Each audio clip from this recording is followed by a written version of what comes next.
Okay, welcome to this video. So in this video, we want to have gapful numbers. What is a gapful number? So it has two conditions.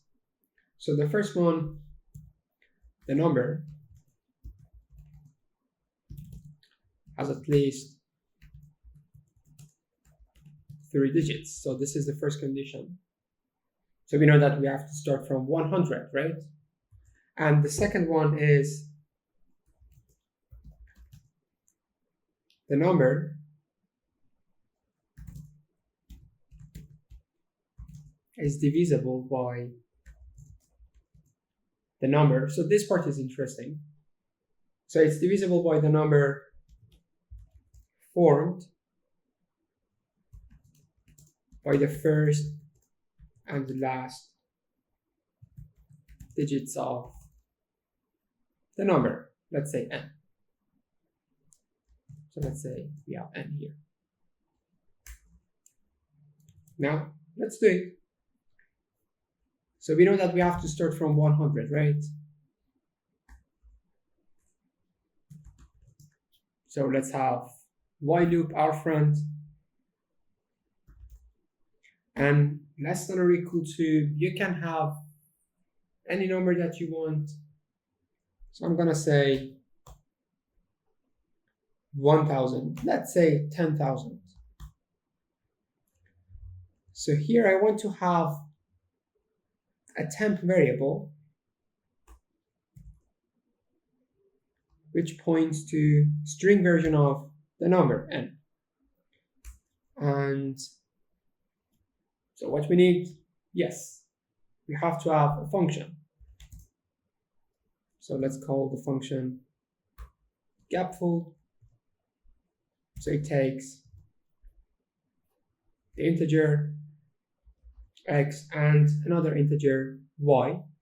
So if x is divisible by y, yeah, this number is gapful. So we return 1. So it's shorter, you can say true, but I'm lazy. So return 1 if x mod y equals 0. Otherwise, we want to return 0. So let's go back to the while loop. Temp equals str of n. Now we have string version of n.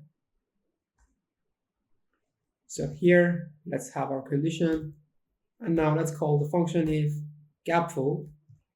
So here we need two arguments. The first one is the integer itself, and the other one is, so here I want to convert something to an integer.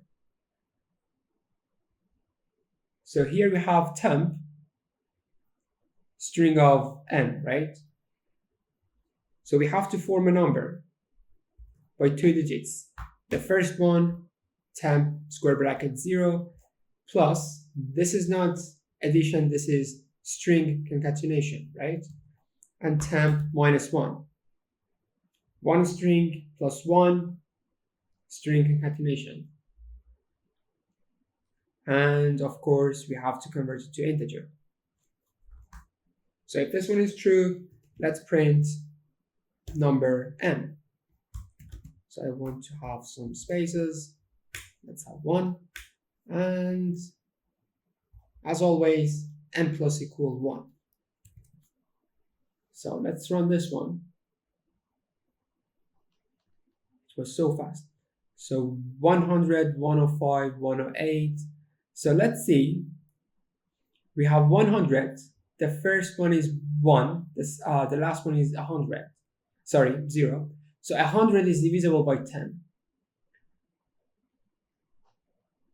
Now let's check something else. Let's say this one, 7,980.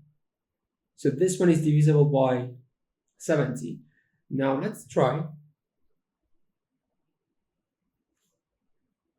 Not this calculator. So let's have another one. Yeah, the normal one. So I want to try this one.